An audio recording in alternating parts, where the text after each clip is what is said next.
The Ozark Enigma. There is a silence that lives in the deep places of the world. A silence that is not empty, but full of old secrets. The Ozark Mountains of Missouri hold such silences. And in the winter of 1915, one of those secrets broke the surface. It did not come with a scream, but with the soft, incessant scratch of a pencil. This is the story of Clara Caldwell, a story of a vanishing, a story of impossible knowledge, and a story of what happens when something from the outside tries to get in. December 18, 1915, Sheriff Thomas Lawson, a man built of oak and grit, was led by a worried neighbor through 2 feet of fresh snow. Their destination, the Caldwell homestead, 7 miles from the nearest town. For 2 weeks, no smoke had risen from its chimney. The path was silent, broken only by the crunch of their boots. As they crossed the narrow footbridge over the frozen Jack's Fork River, the neighbor, Hiram Jenkins, would later say, "Something felt wrong. The place was holding its breath." Inside, they found a scene of perfect, frozen stillness. The air was biting cold. A meal sat unfinished on the table, frozen hard. Robert and Mary Caldwell were gone, but their coats still hung by the door. Robert's prized pocket watch lay on the mantel. It was as if they had simply evaporated from their lives.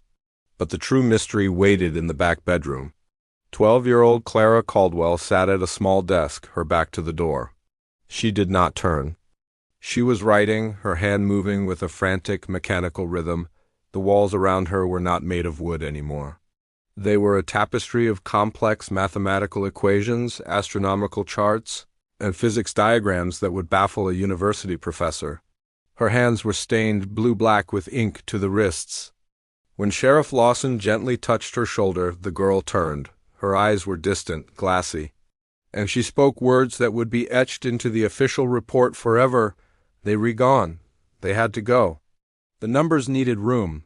Clara was brought to the home of Dr. William Hayes in town. But the writing did not stop. She filled notebook after notebook with a torrent of advanced calculus and theoretical physics. When asked where she learned it, she replied with unnerving simplicity, "I didn't. I went to sleep, and when I woke up, the numbers were there." "They're so loud," news traveled. Professor James Morgan, a mathematician from the State University, arrived expecting a hoax. He left a shaken man. He confirmed the work was not only genuine but revolutionary, yet this gift was a curse.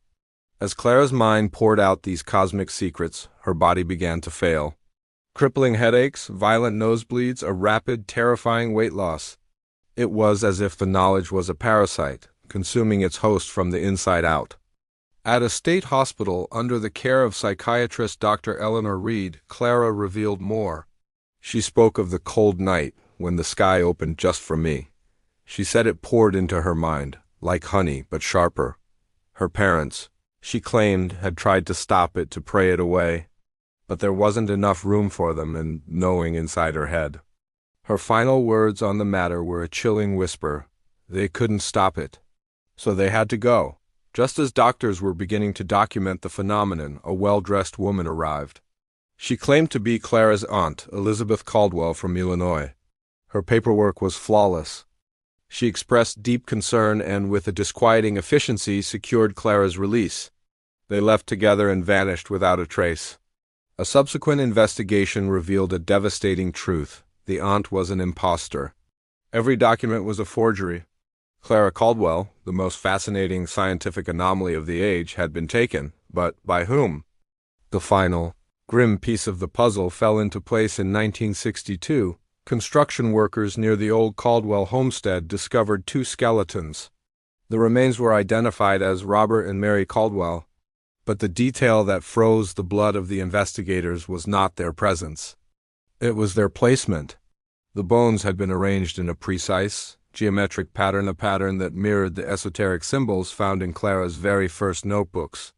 The official case was closed, but the whispers never died. Fragments of Clara's equations have surfaced over the decades, sometimes in classified research projects, sometimes in the work of physicists who found her notations predicted discoveries decades ahead of their time. It seems the numbers she spoke of are still out there, waiting. The Caldwell cabin is gone now, reclaimed by the forest. but those who walk that patch of ground sometimes speak of a strange pressure in the air, a feeling of being watched or measured. Perhaps Clara's story isn't over. Perhaps it's simply waiting for the next vessel, the next mind with enough room. In the end, we are left with the words Clara scrawled in the margin of one of her notebooks, a message from a child lost between our world and another. The knowing wants out. It wasn't meant to be kept inside something as small as a person, a warning or a prophecy. The Ozarks, as always, keep their silence.